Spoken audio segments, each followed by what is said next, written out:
नमस्कार नमस्कार फेसबुकका मेरा मित्रहरू र म आज यो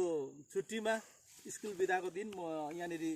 यो डल्ले खोर्सानी जसलाई अकबरे खोर्सानी हो डल्ले खोर्सानीको रोप्ने समय हुँदैछ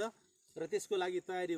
गरिँदैछ र यो पालि म यो मल्चिङ प्रविधिद्वारा यो प्लास्टिक ओढाएर जुन रोप्ने एउटा प्रविधि छ यसबाट रोप्दा चाहिँ हाम्रो धेरै कुरामा हामीलाई फाइदा छ। यो मल्चिङ लाउँदाखेरि यसको यो सेतो छ एकपट्टि कालो छ, कालोलाई मुनिपट्टि पारेर हामीले लाउनु पर्छ। यसले गर्दाखेरि झारहरू आउँदैन, प्लस त्यसो भएको मल अरू उद्भिदले खानु पाउँदैन र यो सेतोले गर्दाखेरि चाहिँ सनको रिफ्लेक्सन उँभो फर्केको हुनाले त्यो जति पनि बोट बिरुवाहरू छ हामी जे लाउँछौँ त्यसको बढ्ने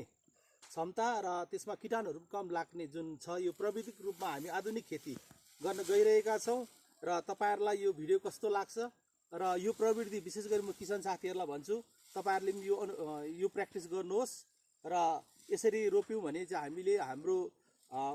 जुन उब्जनी छ यो पालि म डल्ले खोर्सानी अकबरे खोर्सानी जसलाई नेपालीमा अकबरे खोर्सानी भनिन्छ डल्ले खोर्सानी जो एकदम पहाडमा एकदमै बेसी प्रचलित छ सबैले मन पराउँछ त्यो म रोपिरहेको छु र यो कस्तो लाग्छ यो भिडियोलाई हेरेर तपाईहरुलाई म अनुरोध पनि गर्न चाहन्छु यो मेरो फेसबुक पेजलाई फलो पनि गरिदिनुहोस् भनेर। धन्यवाद।